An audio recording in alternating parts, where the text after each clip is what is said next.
Mais que faisait un sous-marin russe en surface au large de la côte du Finistère? Le 29 septembre dernier, la Marine nationale l'a escorté avant que la Navy britannique prenne le relais. Dans le contexte de guerre actuelle, la révélation de cette information interpelle forcément. Décryptage Camille Vorser avec Mathieu Baudouin. C'est une image qui interpelle. Un sous-marin d'attaque russe, naviguant en surface au large des côtes bretonnes, escorté au loin par une frégate de la Marine nationale. Des images inquiétantes dans un contexte de guerre avec l'Ukraine. Le 29 septembre, le sous-marin le Novorossiysk fait surface dans le golfe de Gascogne. Il est alors rapidement escorté par la Marine nationale et par les Anglais jusqu'à la Manche. Un transit en haute mer, surveillé, mais tout à fait légal, puisque le sous-marin évolue dans les eaux internationales, à 100 km des côtes où il peut circuler librement. C'est pas la première fois que des sous-marins transitent en surface dans ces zones-là. Ils peuvent également le faire sous l'eau. Tous les comportements sont envisageables. Il n'y a pas forcément de posture à déduire d'un transit qui se fait de cette façon-là. Pourtant, des interrogations subsistent. Si certains experts soulèvent l'hypothèse d'une avarie, cet ancien contre-amiral évoque la volonté de la Russie de montrer sa présence. Il est possible que la Russie veuille dire vous voyez, j'enlève des moyens de la mer Noire pour les mettre ailleurs. Ça peut être un message. Certains, à un moment, avaient dit que la flotte sous-marine russe n'était plus capable de vraiment déployer ses sous-marins. Là, ils montrent que si. Alors que la Russie continue la guerre en Ukraine, la France reste vigilante. La marine contrôle chaque activité militaire au large des côtes françaises. La Russie qui vient d'envoyer ces dernières heures ses premiers soldats de la nouvelle force conjointe au Bélarus. Le président Zelensky a très vite réagi, affirmant que Moscou voulait entraîner Minsk dans le conflit actuel. La France, elle, poursuit ses livraisons d'armes à l'Ukraine, information confirmée cette semaine par le président de la République.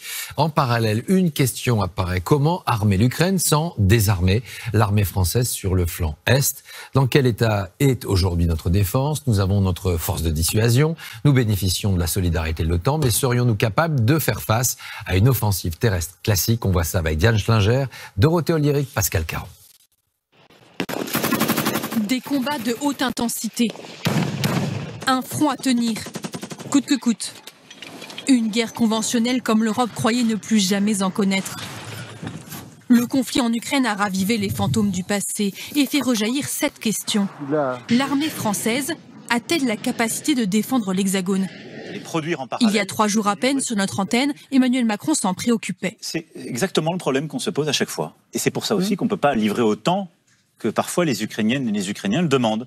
Et quand le président Zelensky parfois me demande de livrer massivement certains dispositifs, je suis obligé d'en garder certains pour nous-mêmes nous protéger ou protéger notre flanc Est. En cas d'attaque directe contre la France, les calculs sont inquiétants. L'armée de terre compte environ 100 000 soldats d'active, dont 25 000 disponibles rapidement pour combattre. 25 000, c'est à peine de quoi tenir 83 km de ligne de front, l'équivalent d'un Dunkerque-Lille. L'armée de terre serait soutenue par 45 avions de chasse et la flotte de la Marine nationale. Pour maîtriser une zone, il faut un militaire pour 40 personnes civiles. Nos soldats pourraient à peine contrôler la Moselle et son million d'habitants. Des calculs très théoriques, car bien sûr en cas d'attaque, les réservistes, les gendarmes seraient aussi mobilisés. Mais cela révèle des failles. Nous avons gardé un modèle d'armée complet comme les Américains. Sauf que, évidemment, nous n'avons absolument pas les mêmes moyens financiers que les Américains. Et donc, ça veut dire qu'on peut tout faire, sans doute, mais pas beaucoup.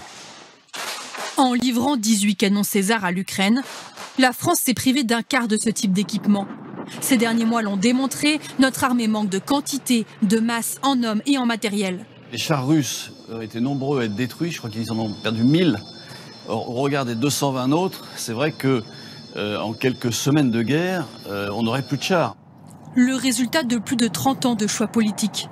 L'armée française a été construite principalement comme un corps expéditionnaire, capable de se projeter en Afghanistan, en Centrafrique, au Sahel, avec des gouvernements successifs convaincus que la France n'aurait plus jamais à se battre seule pour défendre son propre territoire. La France, normalement, devrait être à l'abri d'une guerre de haute intensité de ce genre, parce que la France a la dissuasion nucléaire. Le second parapluie, bien entendu, c'est l'Alliance Atlantique. Et avec quand même un élément majeur, c'est qu'au sein de cette Alliance Atlantique, il y a une nation qui s'appelle les États-Unis, Le budget de l'armée a déjà été allongé de 25% depuis 2017 et le gouvernement veut aller encore plus loin en développant les industries militaires et en augmentant drastiquement le stock de munitions.